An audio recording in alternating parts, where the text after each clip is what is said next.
안녕하십니까. 와인을 어떻게 보관할 것인가, 이번 시간에는 그 요령에 대해서 말씀을 드리겠습니다. 이미 제가 아니더라도 여러분들은 아마 여러가지 이야기를 많이 잘 들으셨을 거예요. 자, 그러기 전에 세상에서 가장 비싸게 팔린 샴페인에 대해서 이야기를 하고자 합니다. 한 병에 27만 불, 그러니까 한 3억 대죠. 이걸 이렇게 팔린 샴페인이 하나 있어요. 그게 어떤 샴페인이냐면은 1916년 1차 대전 중에 독일 잠수함에 맞아가지고 발틱에서 가라앉는 배에서 샴페인을 2,000병 건졌습니다. 이게 1998년입니다. 그러니까 80년 동안 바닷속에 있었습니다. 그래서 꺼내가지고 맛을 봤더니 맛이 괜찮아요. 이게 리츠칼튼 호텔에서, 모스크바의 리츠칼튼 호텔에서 한 병당 27만 5천 불에 팔리는 신기록을 세웠어요. 자, 그건 뭐냐? 바닷속은 항상 온도가 일정하면서 4도를 유지합니다. 해제라는 데는 물의 밀도가 가장 클 때, 즉 물이 부피를 가장 적게 차지하는 때가 섭씨 4도입니다. 그래서 우리가 냉장고 온도를 섭씨 4도로 고정시켜 놓습니다. 그러면 물이 차지하는 부피가 가장 적기 때문에 식품에 미치는 영향력이 적습니다. 그래서 와인도 술 이전에 식품이잖아요. 와인도 사실은 이론적으로 보면 섭씨 4도가 제일 좋아요. 그런데 이제 섭씨 4도에다 보관해 놓으면 꺼내서 마실 때까지 시간이 상당히 걸립니다. 그게 좀 문제가 되고, 그 다음에 이제 여기가 이슬이 맺히거나 여러 가지 이제 안 좋으니까 보통들 10도에서 한 14도 정도 이렇게 유지를 시키죠. 그건 뭐냐면은, 항상 와인 보관은 다른 식품과 마찬가지로 온도가 일정하고 낮을 것, 온도가 들쭉날쭉하면 그게 더 해롭습니다. 온도가 좀 높더라도 일정한 게 차라리 나아요.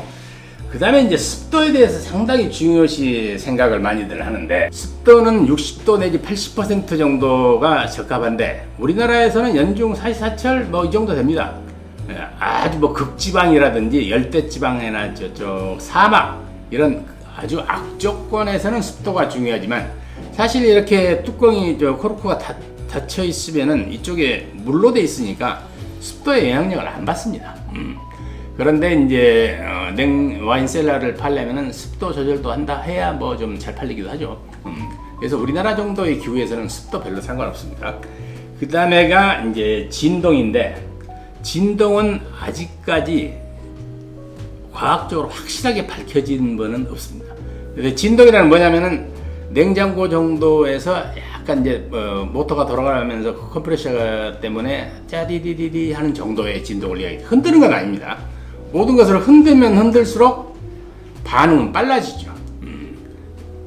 그래서 흔드는 게 아니고 미세한 진동 정도는 별로 그렇게 큰 영향을 안 미칠 것 같다 한데, 이제 학자에 따라 의견이 분분합니다. 그 다음에 햇볕은 치명적입니다. 제가 로제를 잔디밭에 한 달 둬봤어요. 화이트 됩니다. 투명한 병이 그렇게 돼요. 그래서 햇볕은 자외선 때문에 상당히 치명적으로 영향을 미치는데, 사실 우리가 와인을 운반하고 보관하고 할 때 햇볕 볼 기회가 없습니다. 박스 안에 들어있고, 냉장고 속에 넣을 때도 형광등 정도 잠깐 비쳤다 말 정도고 하기 때문에 햇볕은 이제 일부러 길거리에 내놓지 않는 한은 별 영향력이 없어요. 그런데 햇볕은 가장 치명적이긴 합니다. 이 네 가지 조건은 책 봐도 다 나와 있는 거죠. 그래서 우리가 이제 이것을 와인 보관을 어떻게 하면 잘할까 보다도 와인 보관의 최악의 조건은 뭔가, 이걸 한번 살펴볼 필요가 있습니다. 그러면은 보통들 우리가 식품도 똑같아요. 냉장고가 좀 부족하면은, 공간이 좀 부족하면 뒷베란다에 둡니다. 뒷베란다는 햇볕도 안 들고 시원할 것 같아서 그러는데, 거기가 온도 기폭이 심합니다. 베란다라는 데가 햇볕이 들어오면 온도가 높고, 그렇지 않으면 온도가 더 낮아지고, 그래서 온도 기폭이 더 심해서 식품 보관 정도는 별로 안 좋습니다. 그보다 더 나쁜 데는 자동차입니다.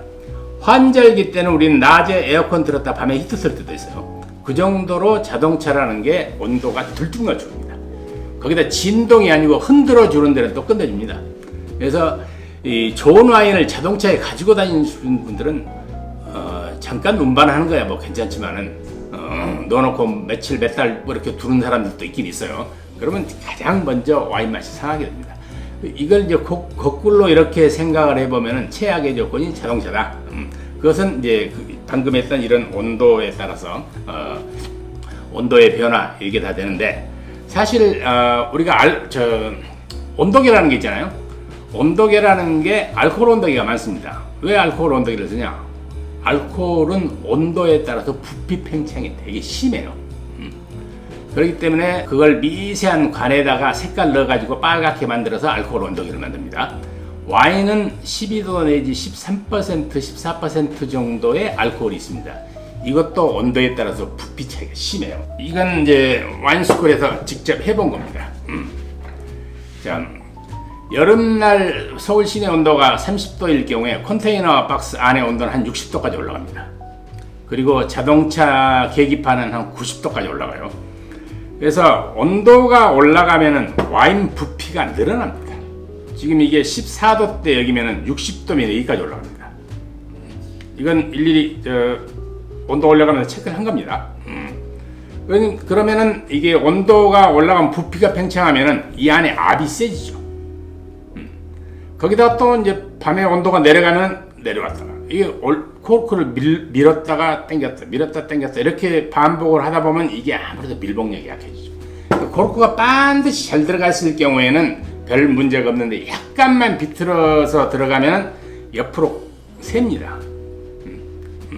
그래서 코르크를 뺐을 때 가장 기분 좋은 게 우리가 아무 색깔 없이 하얗게 나온 게 좋잖아요. 근데 이제 옆에가 빨갛게 묻어 있으면은 이게 어딘가 온도 변화를 좀 겪었다는 이야기죠. 와인이라는 게 온도에 따라서 부피 팽창을 하기 때문에 일정한 온도가 좋다. 차라리 뒷베란다보다는 소파 밑이 나아요. 대한민국에서는 웬만하면 25도에서 삽니다. 겨울에도 그렇고 여름에도 그렇고 온도가 일정합니다. 차라리 높은 온도에서 일정하면 이건 없죠. 그게 더 오래 갈 수 있어요. 그리고 이제 우리가 와인 보관을 장기적으로 할 경우에는 사실은 고급 와인에 해당되는 이야기죠. 싼 와인들을 구태여 오래 보관할 필요 없습니다. 싼 와인들을 와인샵 가서 그때그때 사서 드세요. 이제 아주 비싸고 좋은 와인들을 보관을 우리가 잘해야 됩니다. 그러면은 장기간 보관해야 될 와인은 한 1%에서 한 5% 정도밖에 안 되고 이런 와인들이 나오는 것은 때로화가 좋아야 됩니다. 즉 당도, 산도가 딱 맞아줘야 됩니다. 이왕이면 알코올 농도가 높으면 높을수록 보관이 잘 되죠. 두 번째, 산도가 높으면 높을수록 보관이 잘 됩니다.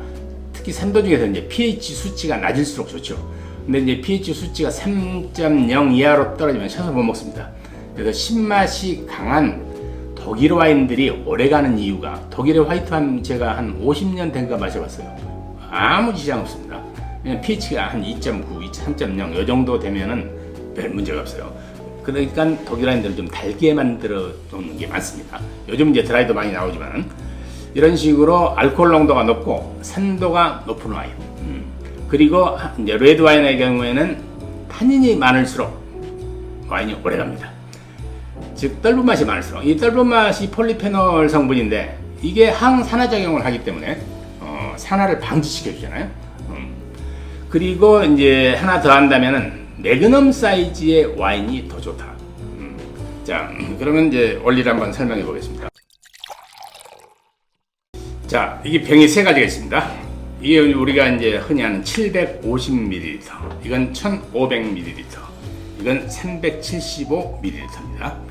셋 다 병구 사이즈는 같습니다. 즉, 코르크가 동일한 규격으로 들어가는 거죠. 그러면은 이 표준 사이즈가 수명이 10년 간다고 합시다. 그러면은 여기 공기 접촉 면적은 여기밖에 없습니다. 공기 접촉 면적은 여기니까 이 작은 병은 그렇다면 5년 갑니다. 이게 10년 간다면은 왜? 부피 대비 여기 면적은 똑같으니까. 그러면은 매그넘 사이즈는 이게 10년 간다면 20년 갑니다. 그래서 경매에서 비싸게 팔리는 고급 와인들 보면 되게 매그넘 사이즈가 많아요. 이런 식으로 어디서 공기가 새는가 이걸 우리가 이제 똑바로 알고 잘 봐야 된다. 그래서 장기 보관용 와인은 알코올 농도가 높아야 되고 산도가 높아야 되고 탄닌 함량이 많아야 되고 이왕이면 매그넘 사이즈가 좋고 매그넘보다 더 커진 것은 이제 병구가 커져야 됩니다. 그렇기 때문에 이제 말짱 도루묵이고 병구가 똑같은 사이즈라면은 이거보다는 이것이 더 오래가고 이거보다는 이것이 더 오래간다. 이제 그렇게 아시면 됩니다. 그러면 이제 와인 셀러라는 게 있는데, 셀러가 사실은 이제 지하실이라는 뜻이죠. 옛날에서 와인 만들었던 장소를 셀러 하다가 이게 점점 뜻이 확대돼가지고 요즘은 이제 와인 만드는 곳 셀러, 와인 파는 곳도 셀러, 뭐 이렇게 됐습니다. 그래서 와인 전용 냉장고를 우리가 셀러에서 이제 사는데, 이 와인 전용 냉장고는 온도 조절, 또 좋은 것들은 습도 조절도 되고 여러 가지로 잘 돼 있어요. 그리고 이제 와인 셀러를 여러분들이 장만하시려면은 작은 것보다는 적어도 100병 이상 들어간 것을 처음부터 사셔야 됩니다. 대개 20병, 30병짜리 사면 나중에 후회를 많이 합니다. 그리고 이제 와인을 본격적으로 보관을 하시려면 한 200병 들어간 것을 사시고 돈은 한 1억 정도 준비하셔야 돼요. 자, 셀러 한 200만 원이나 300만 원 주면 200병짜리 삽니다. 그리고 이제 그 안에다 와인을 채워야죠. 와인 채우는데 만 원짜리, 2만 원짜리 넣을 필요 없습니다. 만 원짜리, 2만 원짜리 와인은 샵에 가서 사시면 됩니다. 그래서 이제 좋은 와인들 이렇게 500만 원짜리 와인 한 2병, 1000만 원짜리 와인 1병, 100만 원짜리 와인 50병 이렇게 하다 보면 금방 1억 됩니다. 와인 셀러가 상당히 비싸다. 와인 셀러 자체가 비싼 것보다는 거기다 채울 와인이 비싸다. 그렇게 아시면 되겠습니다. 이상입니다.